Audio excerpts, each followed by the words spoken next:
আসসালামু আলাইকুম ভিউয়ার্স, আশা করি সবাই ভালো আছেন। আবারও একটা নতুন রেসিপি নিয়ে হাজির হয়ে গেলাম।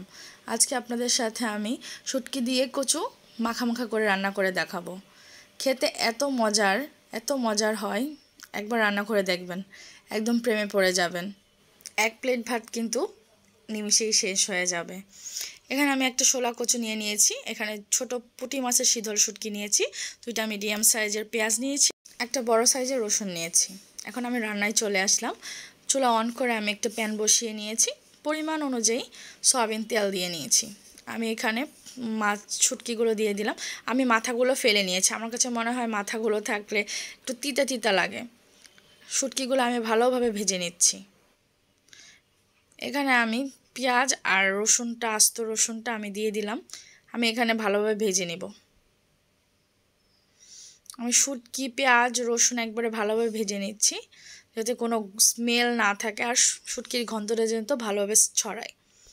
এখানে আমি প্রয়োজন অনুযায়ী লবণ দিয়ে নিয়েছি।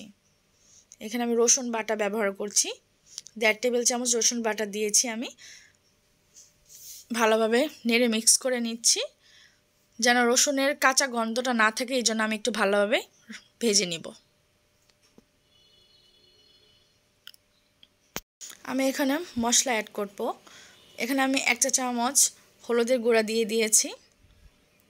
আমি একটু ঝাল খেতে পছন্দ করি, তাই এখানে 2 টেবিল চামচের মতো মরিচের গুঁড়া ব্যবহার করেছি। আপনারা আপনাদের প্রয়োজন অনুযায়ী ঝাল কম বেশি খেতে চাইলে অল্প বেশি করে দিতে পারেন। এখানে 1/2 চা চামচের মতো আমি ধনিয়া গুঁড়া দিয়ে দিয়েছি। ভালোভাবে আমি নেড়েচেড়ে ভালোভাবে মিশিয়ে নিচ্ছি। আমার কাছে মনে হয় যত ভাজা হয় শুটকিটা এভাবে খেতে তত মজাদার হয়, ঘ্রাণটাও অনেক সুন্দর আসে। একটু পানি দিচ্ছি, আমি আবার এই পানিটা দিয়ে আবার কষিয়ে নেব। আমি ঢাকনা দিয়ে ঢেকে 3-4 মিনিট রান্না করে নিব। আমার মশলাটা কষানো হয়ে গিয়েছে, আমি আবারও একটু নেড়েচেড়ে মিক্স করে নিচ্ছি ভালোভাবে। মশলাটা যত কষানো হবে সকল কিছুর ক্ষেত্রেই রান্নাটা খেতে খুবই মজার হয়। এখানে আমি কচুগুলো আমার পছন্দ অনুযায়ী সাইজ অনুযায়ী কেটে নিয়েছি, আপনারা আপনাদের পছন্দ অনুযায়ী কেটে নিতে পারেন। কচুগুলো আমি ভালোভাবে মশলার সাথে মিক্স করে নিচ্ছি, ভালোভাবে মিশিয়ে নিচ্ছি।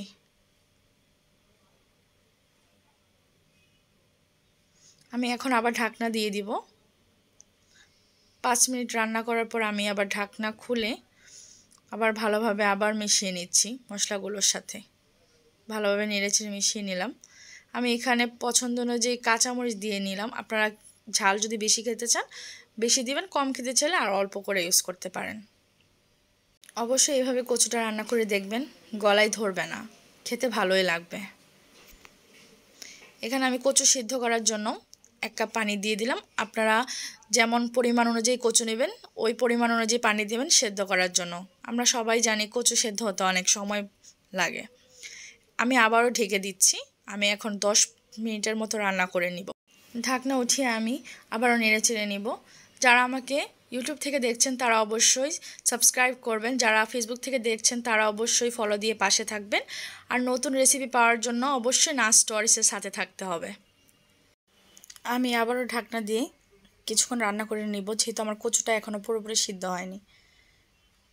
আবারও ঢাকনা খুলে আমি নেড়েচেড়ে নিচ্ছি। আমার কচুটা প্রায় সিদ্ধ হয়ে গিয়েছে। যেহেতু আমি মাখা মাখা করে রান্না করব তাই মিডিয়াম আছে আমি পানিটা কমিয়ে নিচ্ছি।